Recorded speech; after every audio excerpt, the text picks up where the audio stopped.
And now I'd like to introduce a person I've known for quite some time, actually, off and on, back in the days when I was in charge of an intensive outpatient program in Las Vegas, and that goes back, I don't want to say how many years. Dr. Natasha Schull is a cultural anthropologist and associate professor at NYU's Department of Media, Culture, and Communication.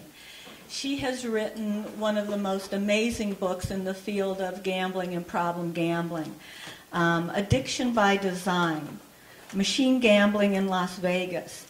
It draws on extended field work among gambling addicts and the designers of slot machines they play to explore the relationship between technology design and the experience of addiction. And as we become more and more technological in social media and cell phones, and it's not just the machines in the brick and mortar casinos, it's the casino in your hand, this is more and more an important topic. Her work has been funded by the National Science Foundation, the Alfred P. Sloan Foundation, the Woodrow Wilson Foundation, and the Robert Wood Johnson Foundation. So with that, and please welcome Natasha.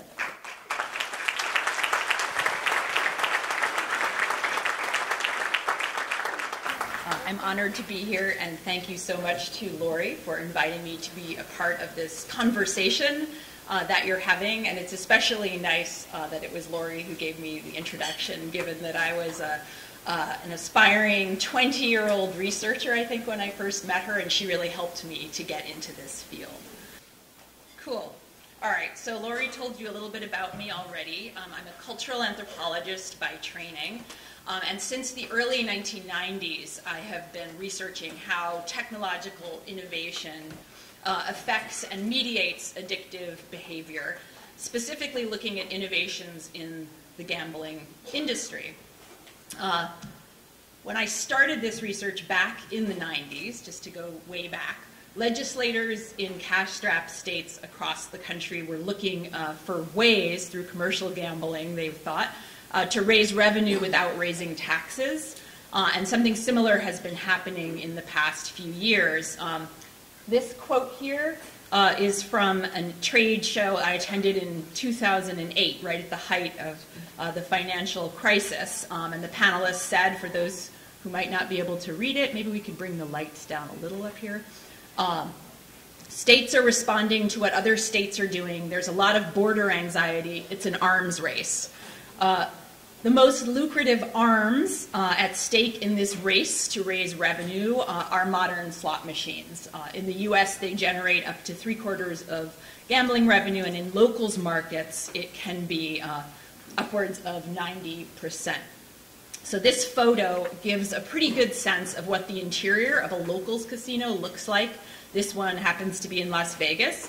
I think it's the Four Queens, for those who go to Vegas. Often these casinos are called slot barns, and so that really captures what they look like visually. In Las Vegas, where I did my research, they're also in everyday living spaces. Here we see a picture from a supermarket, but what you see here is a video poker nook, which is not in the back of the supermarket, but is actually right where you're coming off of the cash registers. So they're not really hidden away. Here is a picture in the lower left of a gas station. So you just walk in, and there are the slots. And then on the right, you see a sign for a pharmacy.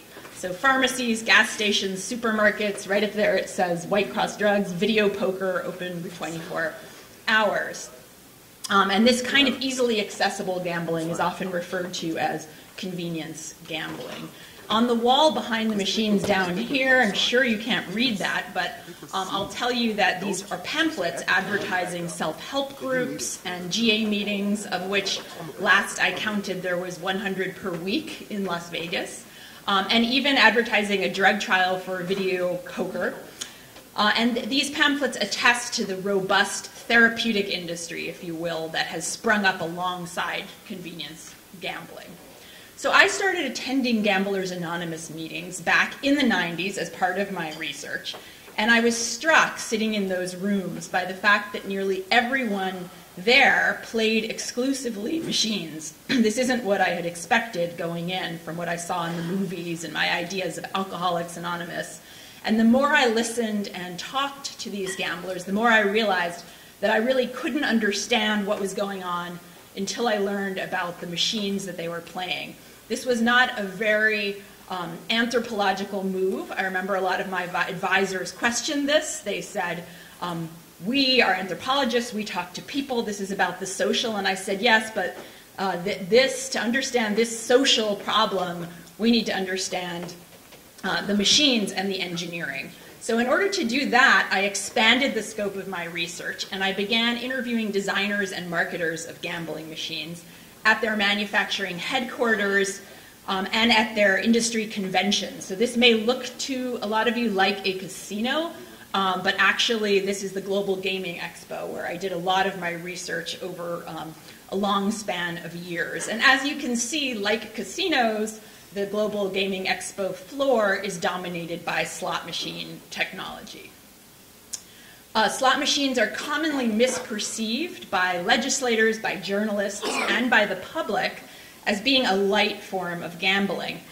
This is due to an array of factors. They have relatively low stakes, there's a historical popularity among women and retirees, and there's an outward resemblance to children's or youth arcade gaming.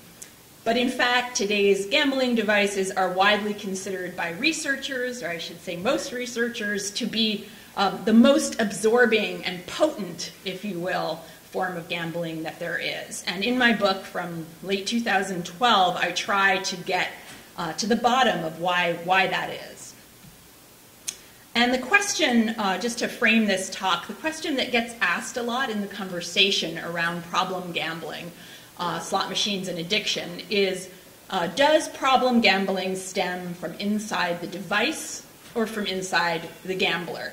And I just want to say up front that I think that is the wrong way to frame the question. And in my book, I understand addiction instead as being a relational condition, in the sense that in order to develop an addiction, you need to have an interaction between an object and a subject, between a substance, a technology, in this case, a behavior, and the properties of that substance, behavior, technology, and a person.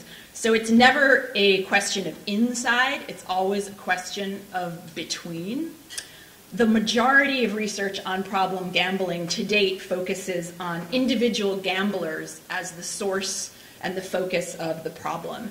And this research, a lot of it looks quite diverse and different, because there's research on psychological motivation, psychiatric profiles, genetics, neurochemistry, social factors. So it looks quite diverse, that research, even ethnic background. But in part, if you kind of rise up out of that, it's all about, the focus is always on the person. And in part that has to do with the fact that when it comes to gambling, there's no substance to focus on, right? There's no alcohol, there is no proof, alcohol proof that you can focus on, or nicotine, or at least not evident properties like that. Not tangible, it's not being ingested. It seems as if this behavior is being generated and developed entirely within the person. Also, more cynically, the reason that there's this intensive focus on the person side is because the gambling industry has done a really great, and they're very, you can find this stuff, it's not a sinister kind of PR campaign, you can find transcripts of strategic meetings in which the goal is to focus on the person and to drive funding toward research that focuses on things like genetics or psychiatric profiles. So the industry's done a great job of strategically driving funding in the direction that focuses on individuals rather than on their products. And I'm happy to talk more about that in Q&A. Just to be clear, I don't want to suggest that any of that research is flawed or uninteresting or not valid. And of course, some people are more vulnerable, come into this world or become more vulnerable to gambling addiction than others. But by the same token, I think it's clear that some substances, some activities, in this case some technologies, come into the world more likely, or are designed to be more likely to addict people. And that's really the goal of my work and what I want to focus on today. If this was a different audience, I'd be talking more about the experience side, since this is a clinical counseling audience, and I think most of you in this room are pretty familiar with what the experience of gambling looks like. I'm going to focus more on the technology side. Here are some things that slot machines have been called. Crack cocaine of gambling, and that's one that still today, when supposedly we've moved on to other kinds of epidemics than the crack epidemic, but this is just still such a strong cultural metaphor that when journalists call me, they try to get me to say this so hard. They can't actually put the words in my mouth, so I play with them a little sometimes. And they're like, so what if you're talking about, would it be like, what drug would it be like? Electronic morphine, the most virulent strain of gambling in the history of man. No other form of gambling manipulates the human mind as beautifully as these machines. Video gambling is the addiction delivery device. I realize I should have put up the names of those who said it, because they're actually quite respected set of researchers, each of whom have said such things. There's certainly, though, a strong element of sensationalism here. On the other hand, there is some empirical truth. Studies have found, and here I'm thinking of studies that have been replicated by Bob Breen, who's in Rhode Island, that people who play machines repeatedly, otherwise known by the industry as repeat players, become addicted 3 to 4 times faster. So that would be in 1 year as opposed to 3.5 years, than gamblers who participate in traditional forms of gambling, like cards or sports betting. The particular addictiveness of modern slot machines can be boiled down to 3 factors. They're solitary, they're rapid, and they're continuous. You don't have to stop in between. Solitary, there's no cues from other players like in a card game for stopping. And I'll talk more about the importance of the rapidity in a moment. Gamblers describe what they call as the zone. I said I wasn't going to be talking about the gambler side of the experience, but I think it's important to lay it out somewhat before going into the technology. You may have heard from your own clients, people that you counsel, or you may have had the experience yourself of the zone or something like it. This is a kind of dissociative trance-like state in which you're so focused on playing the game and the next hand and the next hand, in this kind of state of suspension and open-endedness that daily worries, social demands on you, even sometimes bodily awareness. And here I could, give you the sensationalist examples of the number of machines every night that have to be lined up to be cleaned, and those who wear diapers. Yes, it's sensationalist. It's also an empirical fact. You can count those machines at the end of the day in casinos.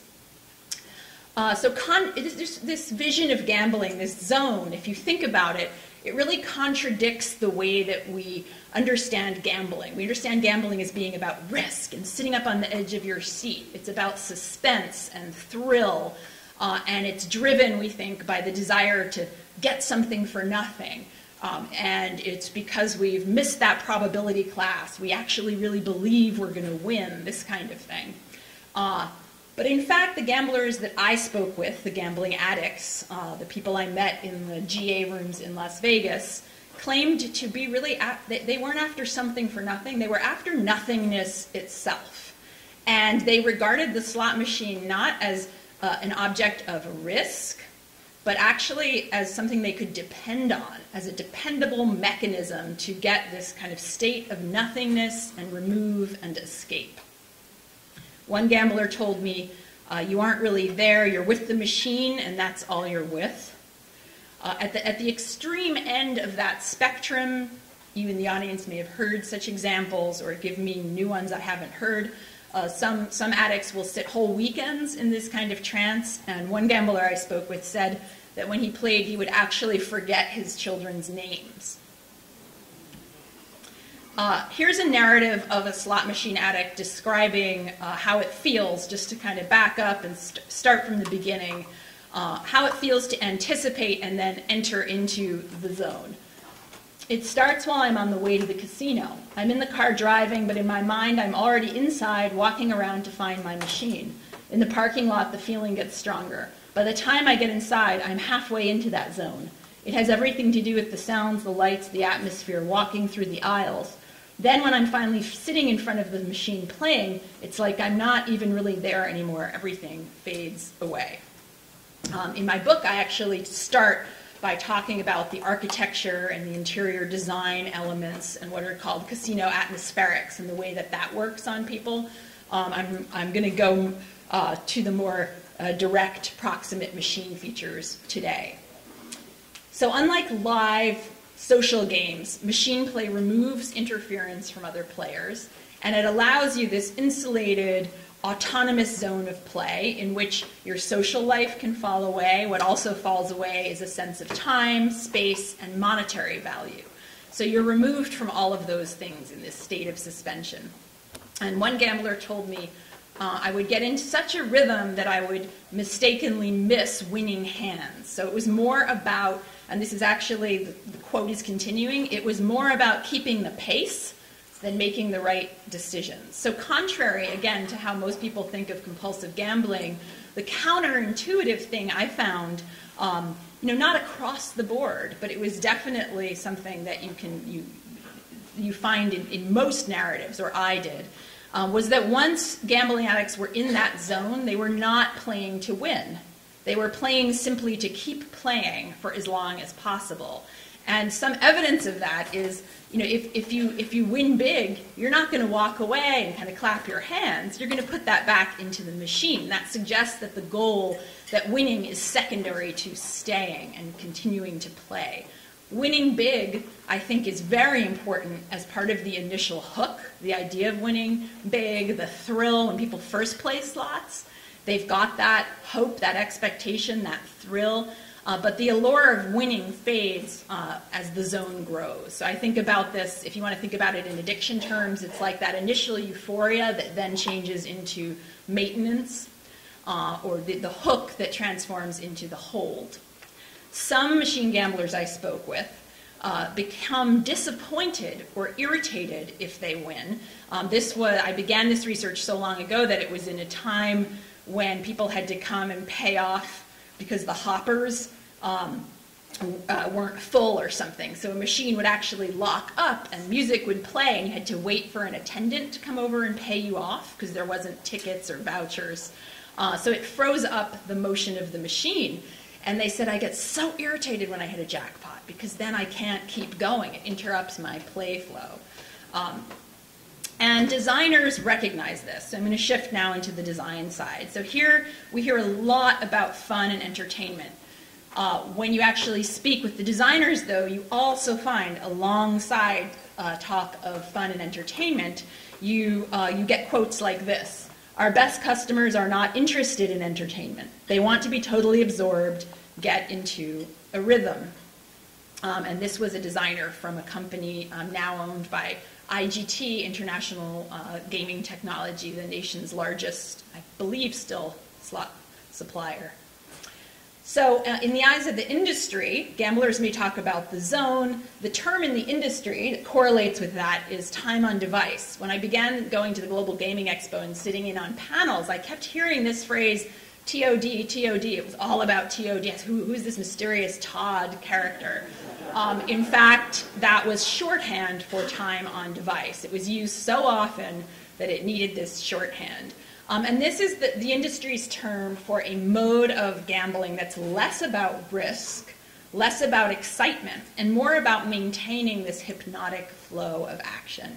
And it turns out that this mode of gambling is especially profitable for casinos.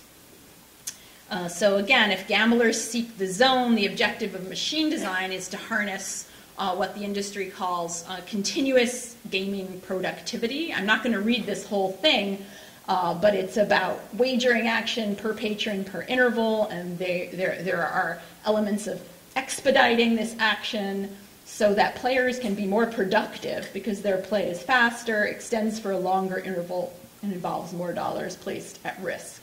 So it sounds almost like engineering an assembly line and trying to speed up production. This is, of course, about consumption, but it's continuous gaming productivity in the eyes of the industry. So at all levels of design, architectural, atmospheric, ergonomic, there's a whole ergonomics in this industry, audiovisual, and then game algorithmic, the mathematics of the actual games on the chips. The aim is to get players to gamble more rapidly, more continuously, and for longer periods of time. And my book covers the whole array of design innovations harnessed to do that. But I'm just going to focus on a few here, the way that each of these helps to modulate, if you will, affect of the gambler, their mood, the state of suspension, and enable them to get in the zone. So if we're now sitting in front of the machine, the next thing you do before you actually play is get your money into the machine. And so the introduction of bill acceptors into slot machines way back in the 80s and 90s allowed gamblers to insert bills of large denomination, like $20 bills, and draw from credits. So there was this introduction of credit playing, and then you'd have this little digital meter, and that was much easier and quicker than putting coins in one by one. And I think there was even studies in the industry showing that it sped up by 35% or something like this, the amount of hands that gamblers could play in an hour. And today, of course, slot gamblers mostly insert not cash, but these barcoded paper tickets or plastic player cards that have credits stored on them. And that helps to make the financial exchange nearly effortless. You just slot it in. So the aim here is to compress the largest number of spending gestures into the smallest unit of time. And the aim is also to minimize possibilities for reflection and self-stopping that would arise in these pauses. And just to tell a little anecdote about how you see the same logic playing out in architecture and here, there's an idea that you should never use right angles on a carpet, because a right angle makes you into a decision-making, responsible subject, because you have to stop, reflect, and decide if you're going to go left into the gaming area. You want to curve the carpet so that that moment of reflection doesn't happen. And you can see the same thing happening in the game design and even at the level of the mathematics. And it's quite explicit. This isn't my interpretation. Once you start playing, electronic push buttons make the exchange even more effortless because they allow you to rest your hand and simply tap fingers rather than reaching to pull. You'll still sometimes find those levers, but they're now called legacy levers. And they're really there to just attract you over. You know what they are. We still do this, and we know we mean slot machine playing, but it's really more like this today. Here is a quote from a representative of Bally. "A gaming machine is a very fast, money-eating device. The play should take no longer than 3.5 seconds a game." So this would come out to 1,200 hands an hour, which is really quite staggering. Again, not too many pauses for reflection, responsibility, and decision-making. A lot of our efforts to advocate responsible gambling are simply countered at the level of the devices we're interacting with. Buttons save not only time, but also physical energy, and this is another customer resource that the industry is increasingly concerned with. And this concern lies behind seating design. This is a chair company that crafts special seats, and I'm now quoting, "to eliminate hard, sharp edges coming in contact with the main arteries of the legs, which causes circulation to be cut and the legs to fall asleep." So in this quote, they go on to say this is especially important for the elderly. So the flow of gamblers' circulation is linked here clearly to the flow of their time and money into the machines. Here is you can't read it from there, but I'm pulling it out. Ergonomic design increases time on device. Moving from the chair to the machine itself, ergonomics continues to be important. One game designer told me, "You want the person to be able to slide bills right in there as easily as possible without raising their arms at all." And at the Global Gaming Expo, the moderator of a panel that was called Building a Better Mousetrap the science of ergonomics, remarked, "Ergonomics makes the slot player more productive." So again, it's evoking images of almost a factory floor. Audiovisual engineers, for their part, could be said to apply a kind of sensory ergonomics to machine design. And in this ad, it was a part of an ad campaign that sort of plastered the walls. There's these looming body parts all over the expo one year. And you wouldn't think at first from where you sit that giant pictures of an eye and an ear and a hand on a woman's naked back are about slot machines. But the idea was that we have to be concerned as an industry with what players want, what they want to see, what they want to hear, what they want to feel. This was called player-centric design. And just as some examples, to prevent visual fatigue, the idea was that you had to softly pixelate the monitors and avoid signage that was too bright or that brought your eyes up or too overstimulating. This is really a move away from the early days of slot machines where it was all about loud noise and clanging and bright lights. There, the profit logic was you don't even give people stools. You take their money and move them on to other games. Now, you want to keep them there and conserve their energy. So you bring the lights down, you softly pixelate the screens. In the case of sound, one slot machine company had all of their sound events on the machines. There's typically around 400 unique sound events play in what was thought to be the universally pleasant key of C, again, to reduce, in this case, audio fatigue. And there's anti-noise technology. If you just flip through the trade industry magazines that help envelop players in a protective sound cone. Touch is another factor. Some machines have haptic feedback that will, quote, integrate touch sensations into the human-machine interface, touch screens that touch back. And so I actually played this, and you press, and each thing that you're pressing and button and feature and card is programmed to respond with these actuators behind the screen with either a reflex or a snap or a pulse or a pushback. You might wonder, well, doesn't that kind of wake people up and jar them and shock them? How does that help with the zone? But the way that it's choreographed is kind of like music in a mall, where it's meant as an accompaniment to the flow of the spending activity.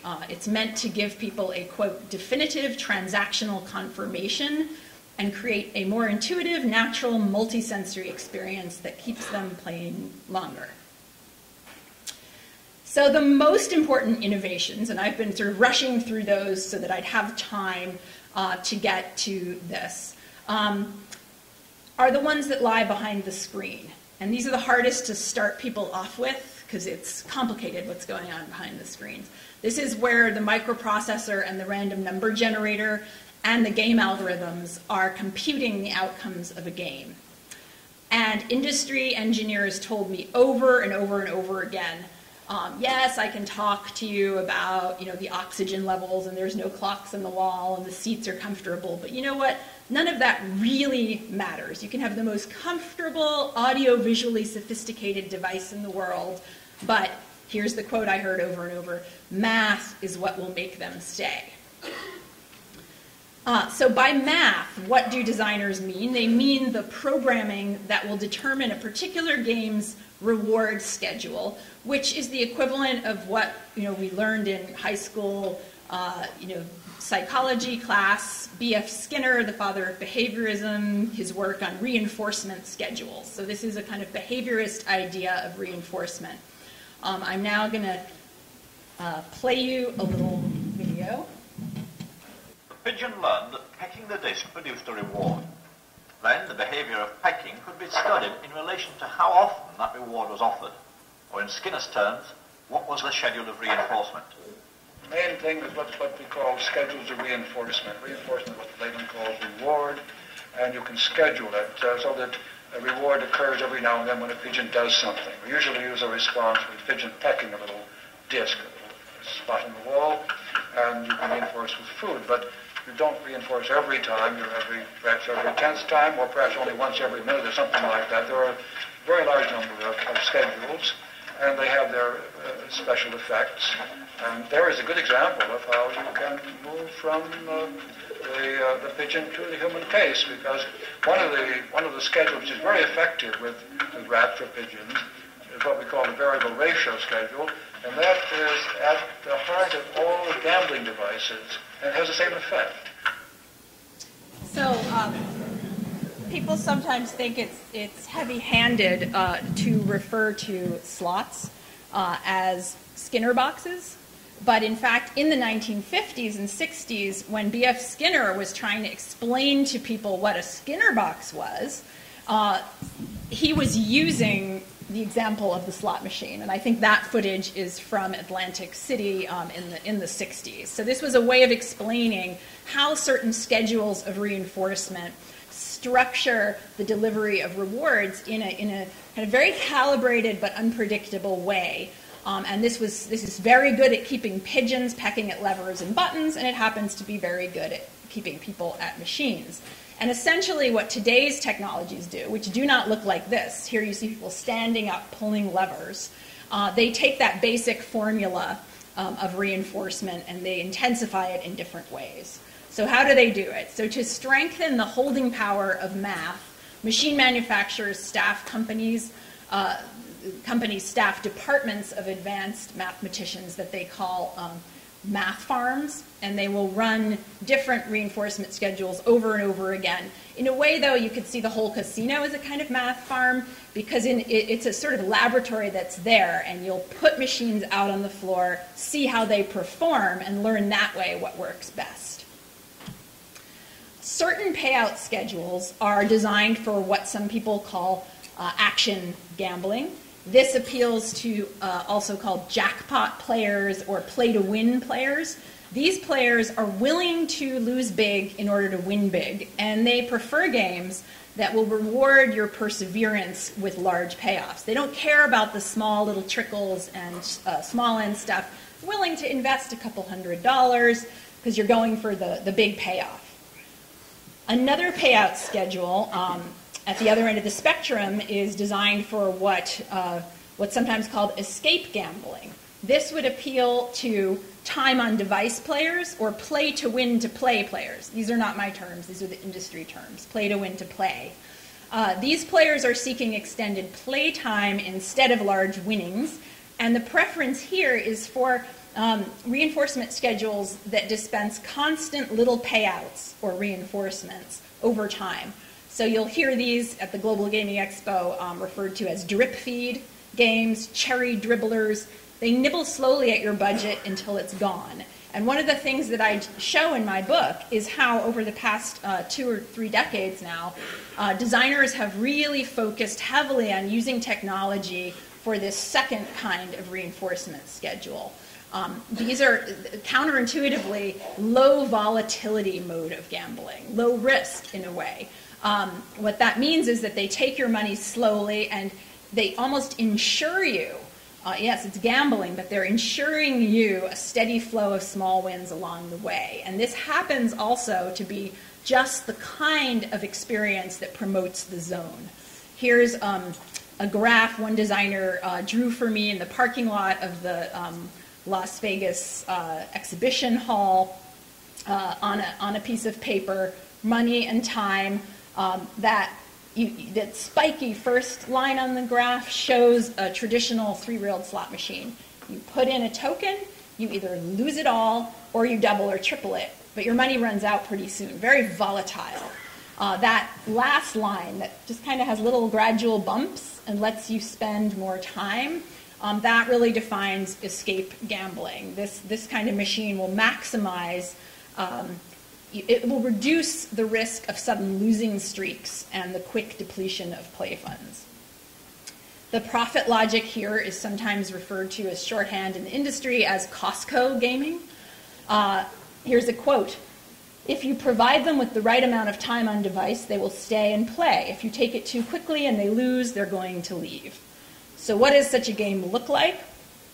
One example is the multi-line video slots that have been sweeping the nation, very wildly popular. They're generating most of the revenue today within the gambling revenue. And instead of restricting players to bet on the outcome of one row of symbols across 3 reels, like you see here.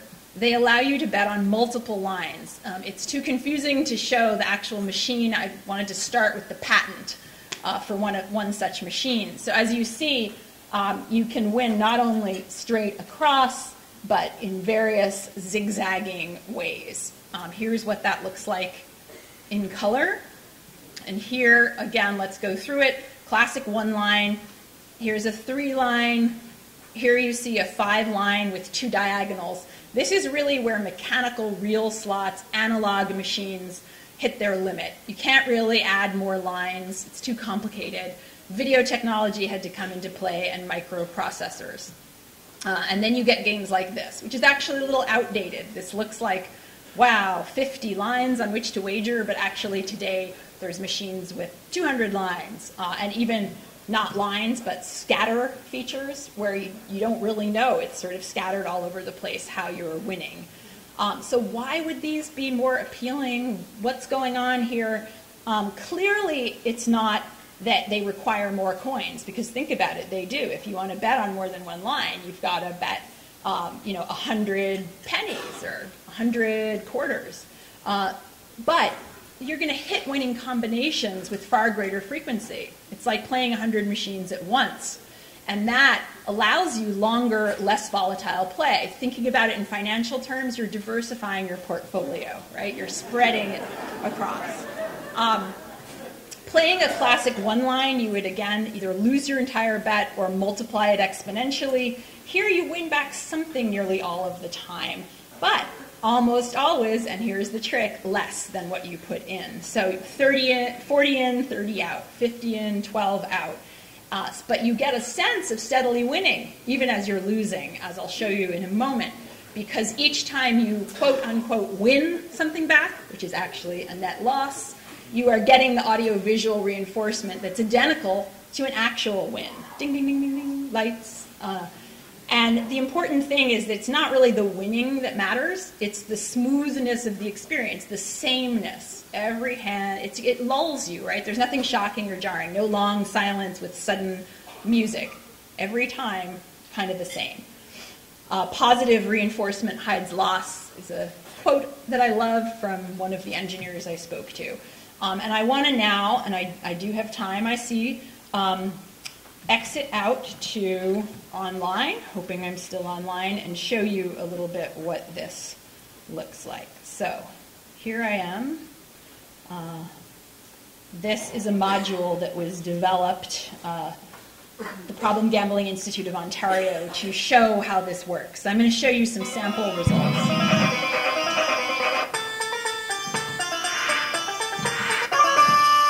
That is an example of a win. You bet 20, you earn 25, so you're 5 ahead. Let's see how that compares to the loss. I let it sit there for a moment so you could have the feeling of you're brought up short. There's silence. But now let's look at what this researcher calls a false win.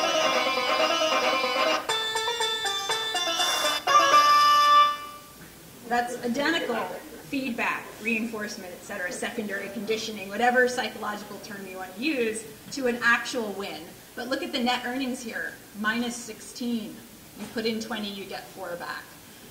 So now I want to just set some of these so I can show you. I'm going to put the denomination of 1. I'm going to increase the lines to 20 that we're betting on. And I want to show you the graph over time of how this looks.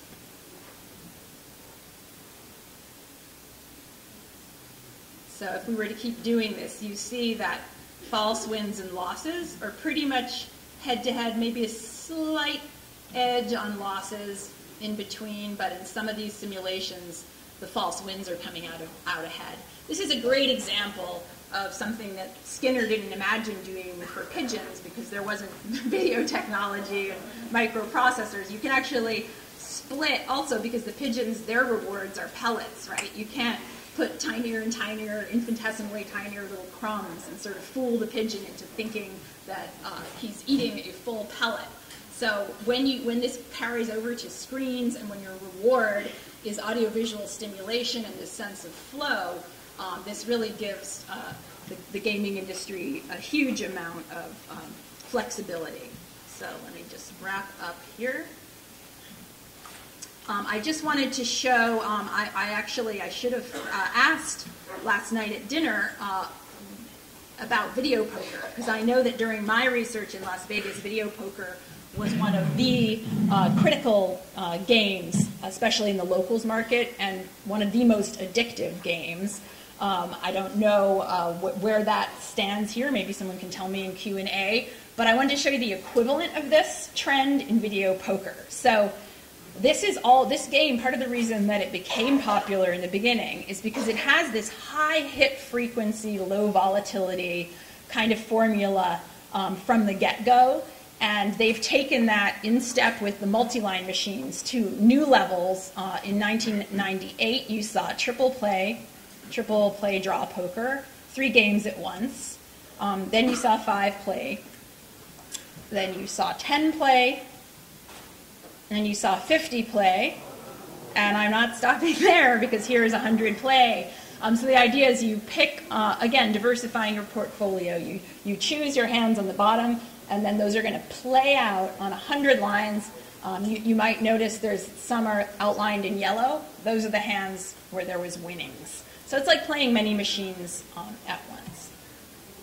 So I make the argument in my book that there's this kind of tolerance structure at work in the evolution of game design, this kind of dynamic feedback loop where gamblers will kind of get used to the conditions or the number of lines or the feedback on one sort of game, and then the designers will respond with further innovations and stimulation, etc. It's a kind of upping of the ante that keeps this thing going. Here's a quote from a gambler. I keep needing more intensity. The machines keep matching me. It's a kind of tolerance. Another told me, at first the extra lines were novelty, just another innovation to contend with. I was not to know how they would change the dynamics of my play, but soon I dismissed outright any machine that didn't have the extra lines.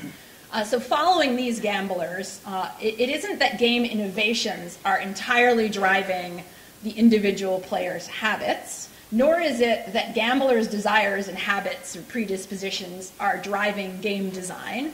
Again, back to the relationality that I stressed earlier. It's rather that each side is formatted and then reformatted in this ongoing loop over and over again. But it does suggest that there's a kind of addictive structure at work here in that loop. And this brings me back to these comments about addiction as a relationship, where you can't fully understand it by looking only at one side. The story of problem gambling, as I see it, is not just a story of problem gamblers, but problem machines. So I want to step back, though, at this point, because this is some intense stuff. People in the audience might be, feeling a little indignant, angry. But I want to say that I don't mean to suggest that the gambling industry is this uniquely sinister, evil empire, nor do I want to suggest that these machine designers I've been quoting from are sitting around kind of rubbing their hands together, scheming about how to addict people. That's not accurate. Like any other business, the industry does sit around thinking of creative new ways to increase their bottom line. And that shouldn't be surprising to anyone in this economy. This is a systemic nature of how our world works. And amongst themselves, they freely discuss openly, as if it's a good thing, how to better harness technology to keep people playing longer, faster, more. The sort of ethics of this there isn't really a place for it in that conversation. A place you can try to make a place for it, but does it really get rewarded without regulation? I don't think so. I think that what is needed here, and from talking to people in the industry who have themselves raised their hand in front of me and said, please regulate me. Carrots aren't going to work. We need sticks. We need clear guidelines. The problem comes in because if these companies are going to hit upon a product formula that earns more money, that's what's going to win out. That's what they get rewarded for. They may not be targeting addicts, but they are creating machines that act as an accelerant to addictive processes, whether or not that's their intention. So on the topic of consumer protection, just to wrap up a few words, there's kind of what I see as a spectrum of discourses around what regulation should look like. And it ranges from the individual, where free choice, free market, this is a question of self-regulating, we all need to self-regulate. Then there's informed choice, where yes, you need to self-regulate, but people need to know and have the information, whether it's about the cigarettes or the ratios and pamphlets and putting signs. Then you get to this next level of pre-commitment software. Again, it is meant to help gamblers enact responsibility. It's often designed right into the machines. That's not what this talk is about, but I can say more about it in Q&A. This would be where you can lock yourself out of certain days, set your bet limits, etc. But still, the site of regulation is the individual. And then here we have a more person and product, a more relational understanding of what's going on here. I know many don't agree with me, but I've come out of this research feeling that we really do need to regulate product design. And this would extend not just to gambling machines, but to Facebook, to so many of the digital interfaces in our world today, as a way of minimizing harm. The gambling industry often claims to be the most, let me put this up, highly regulated industry there is. But actually, the agencies that are tasked with approving new slot models perform no tests, let me repeat, no tests, to determine how innovations like the ones I've showed, false wins, that sounds a little bit like misleading consumer graphics. There are such ripe cases to be made here by lawyers about how a lot of these machines already blatantly violate consumer protection laws. But because there's this obfuscation around computer programming, and because where's the money for those lawsuits? You know, it more has to be a civil suit so that lawyers can make money to be incentivized to do this. So it's sort of this standstill. There are no guidelines in place to evaluate the addictiveness of game characteristics, such as speed of wagering, use of credit rather than coins, the ability to play for extended periods without interruption. You may say that can't be. I can talk again. I want to wrap up and get to questions, but I can talk after about what actually is regulated, but it's none of those things. What might such things look like?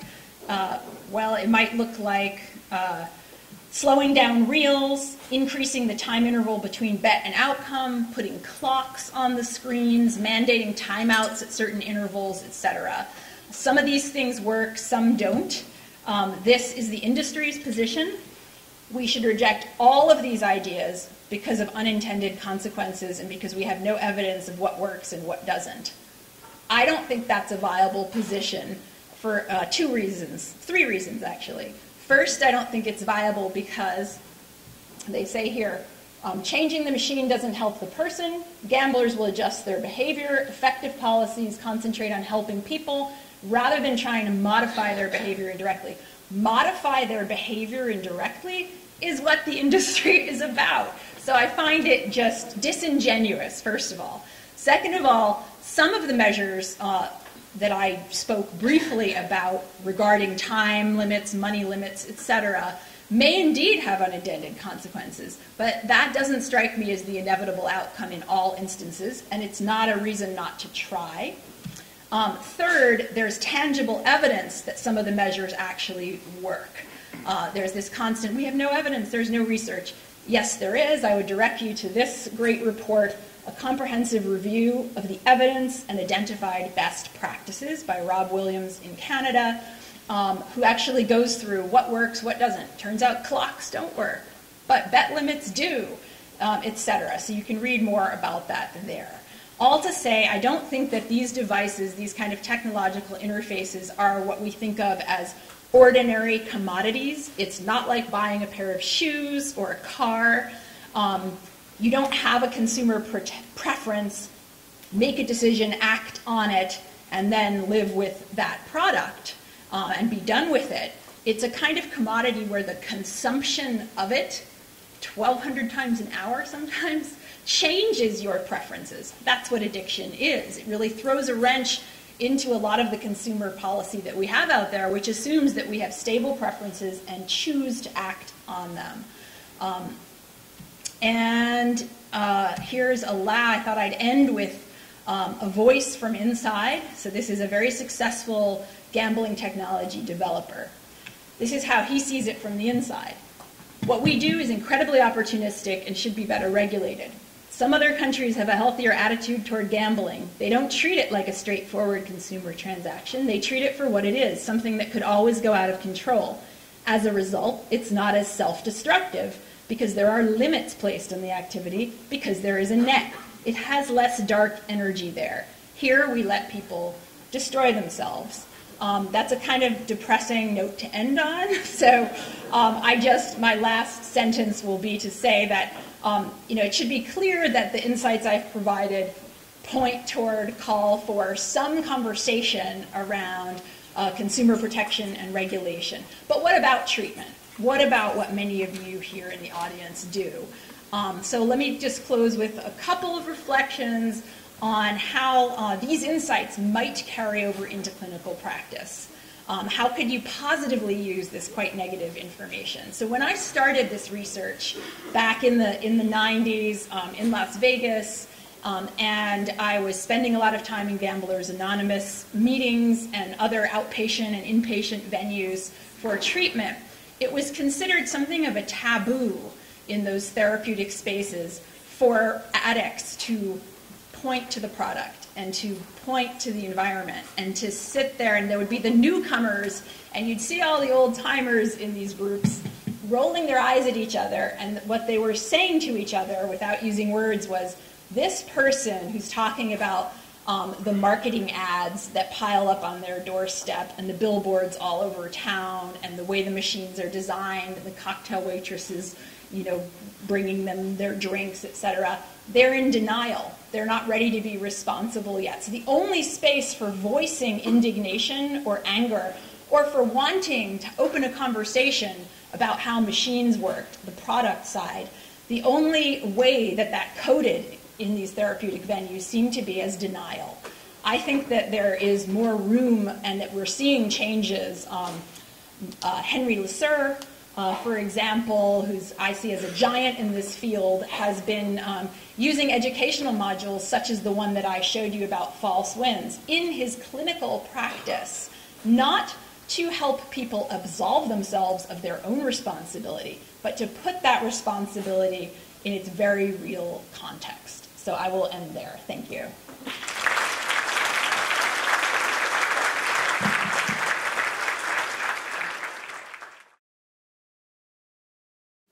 When you talk about research, it takes me back to the dissertation process, to writing theses, etc.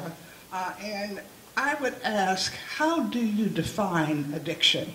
I know that definition in some way helps to shape the research questions that are going to be asked, the research methodology. I'd like to know first, with respect to the work you've done, how do you define addiction?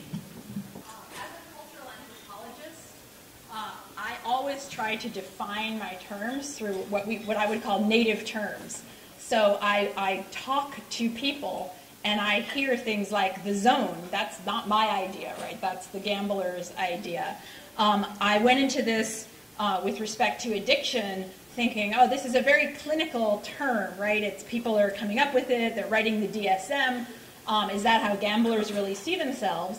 And over people did refer to themselves as addicts. And it seemed to me that they were using that as some kind of shorthand, but not always in a rigorous scientific way. But that's okay with me. What they were using that term to define was a kind of out-of-control behavior where they were spending more time, spending more money.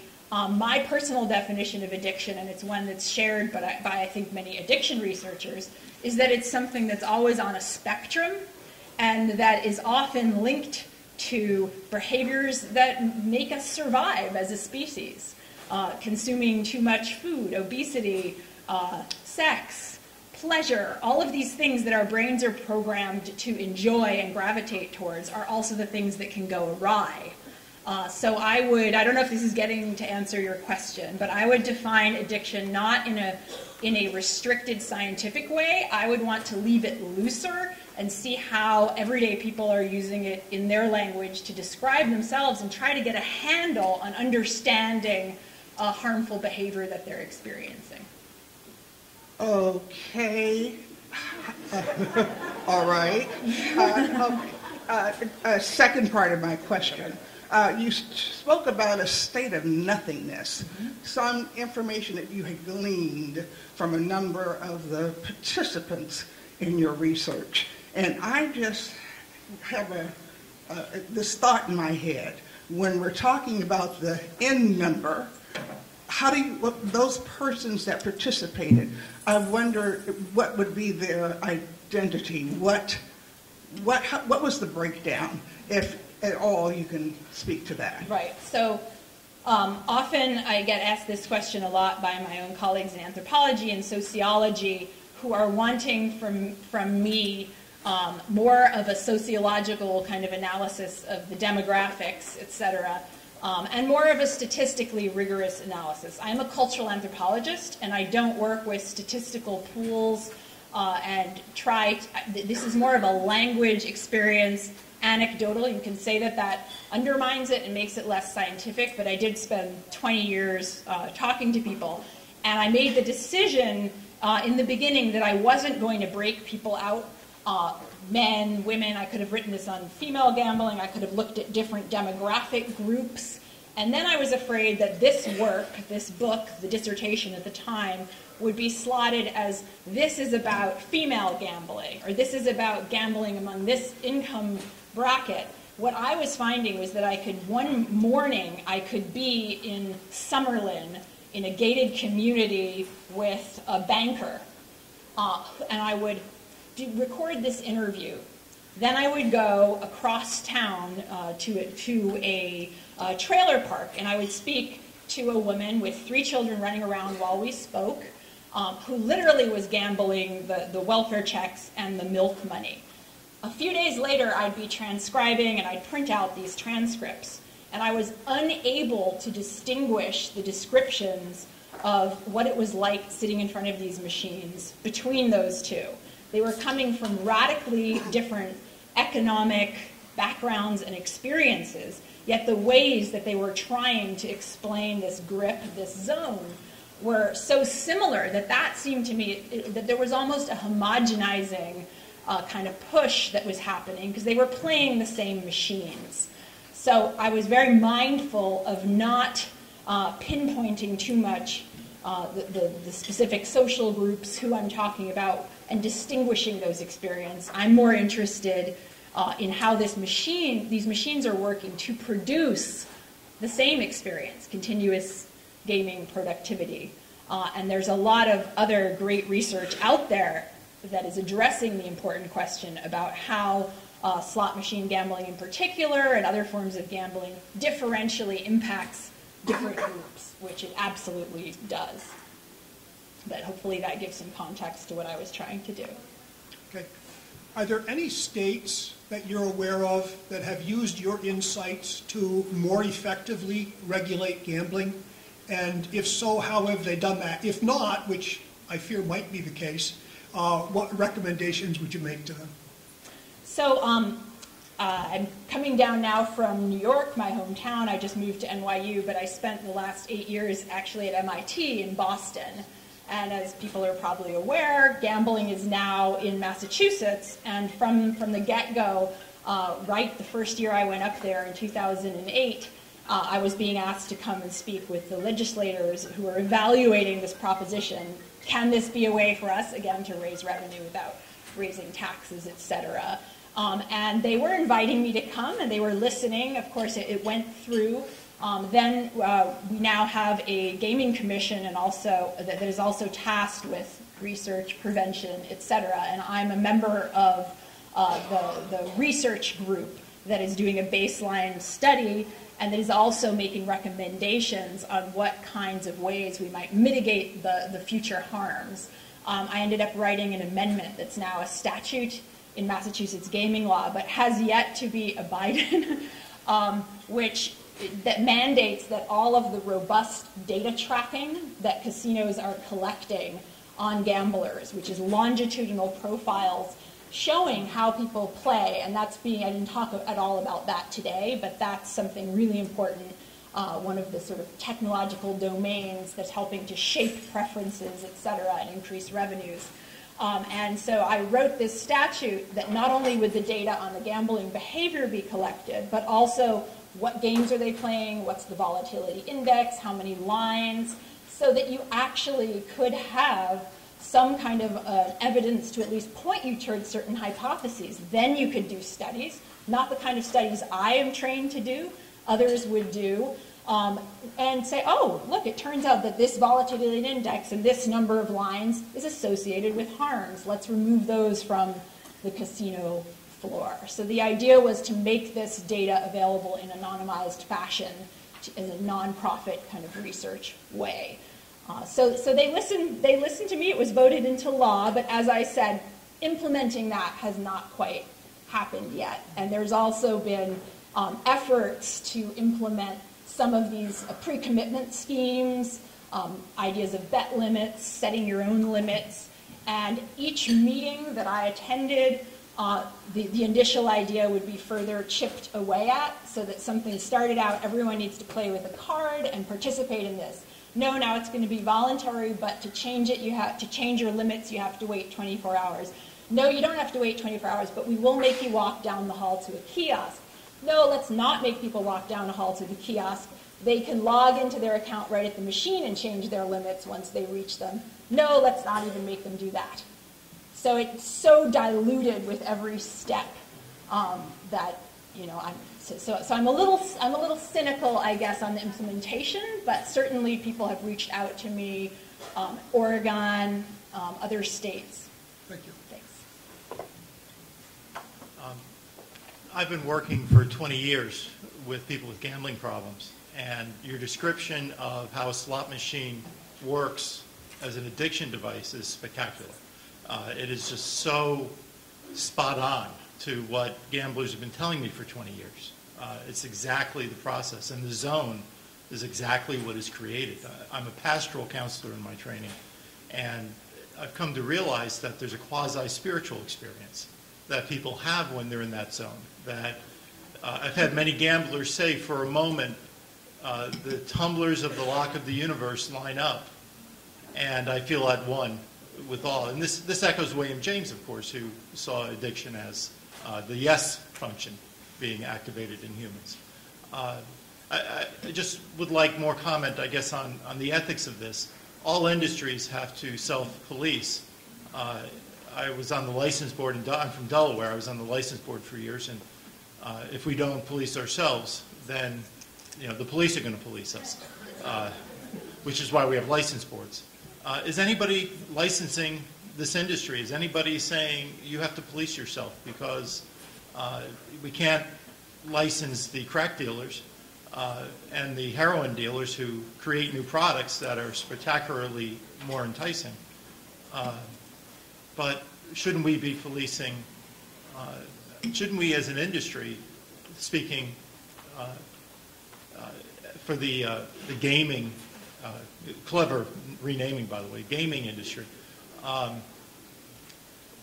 is there any way to get them to police themselves? Because if they don't, obviously we should be policing them. And also you mentioned that there's some countries where there is apparently some policing of this industry. I'd love to know where they are, because I advocate in Delaware on a governmental level from time to time, and there's some people I'd like to talk to about that. So to answer that last part of your question would take too much time, but I'm happy to speak afterwards.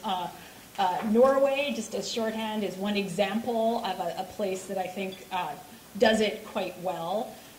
In terms of self-regulation within the industry, for a while now we've heard the term corporate social responsibility, not just in the world of gambling but also within the industry. And there are people there who really believe in that, and I think that's a very good thing. I simply don't see it as enough, because the realities of the larger market we live in, which again is a sort of systemic, it's a reward system itself, right? The position that legislators are put in, and states who then form partnerships that may, with these revenue-generating sources that maybe override the duty of care of government. So it isn't just industry; it is governments, right? I see it as too big a problem to ask for the self-regulation of the industry. But other ways in which it could be regulated, the market itself might end up regulating. And I'll just briefly explain what I mean. As gambling spreads, you're going to get increased market saturation, meaning it's not like the early days of the website where you could just get people and burn them out and there'd be an endless supply. Actually, gambling is easy to get to. You can't have people come into Vegas, fleece them, and they go home. Locals markets are increasingly popping up. And in Canada, there's this idea that you want to retain those customers for life, and that it's a really bad business idea to tap them out. So as part of increasing your, you might find this doubly creepy or problematic, but actually it could work as a kind of self-regulation. The idea that you need to help be attentive to people's behavior. There's this thing, the shorthand for it is the addiction algorithm that was tried out in Canada, where you had, running alongside the marketing data collection, you had an algorithm that was quite sophisticated and could detect when someone might be slipping into addictive behavior.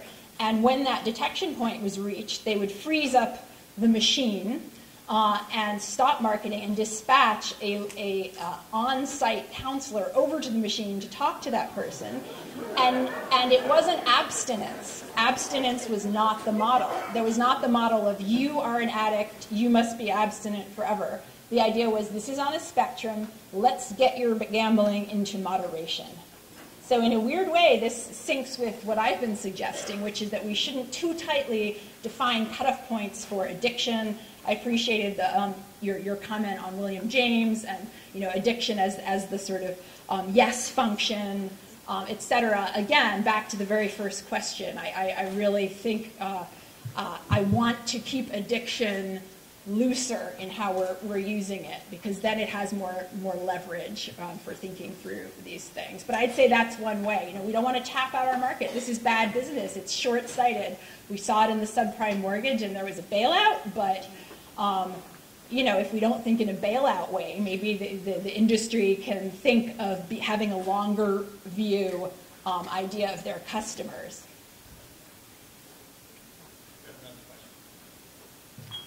Hi, this is loud. Hi, good morning. Let me just start out by saying I know nothing of the gambling industry. I only found out about this because a dear friend of mine, 32-year-old male, suffers from video game addiction. Anyway, so I work in mental health, and I'm a patient safety auditor and work on everything revolving around policy reform in mental health care. That said, my focus of late has been on studying all about the National Class Standards in Health and Healthcare, which stands for Culturally and Linguistically Appropriate Services. 2 questions. Are you seeing any particular race that's turning more towards gambling? And second, and this may not even be taking place, but do you have any concerns that people going to psychiatrists or doctors or therapists, they're going to talk about things, talk about depression, and hey, we all have depression. It's a part of life. It's not something to be ashamed about, as long as it doesn't become a permanent thing. But so they're going to these doctors and walking away with these mental illness diagnoses. Right, and I guess just again back to the first question, I'm happy if we do away altogether with the term addiction and just talk about problem gambling, because I think that's easier for people to get, that this is a spectrum behavior that implicates us all, and that all of us have glimpsed what it's like online, for example, to spend more time, to fall into some kind of zone, etc. In terms of this last part of your question, people walking away with mental health diagnoses, I think that it would really depend on the case. It can be super useful to have a diagnosis, to anchor and ground some kind of therapeutic work or your own conception. In other cases, it can shut down conversation. It can stigmatize. I mean, there's such an array of ways in which that can work. It can also work very differently for different groups. If you look in each jurisdiction, speaking to the second part of your question on which groups are sort of going in this direction more than others, you can find, I was just contacted a couple weeks ago by 2 different journalists in 2 different states whose respective immigrant groups were having problems. People who had recently arrived were having problems with a certain kind of machine. In New York, in the casinos, you see a big problem with the Asian community. If you look at who's having problems, in Maryland, I was talking with people at dinner about this last night. African American women seem to be having problems with slot machines here. Those same exact technologies, guess who's having problems with them over in the Soviet Union a few years ago? 29-year-old men. 29-year-old white men.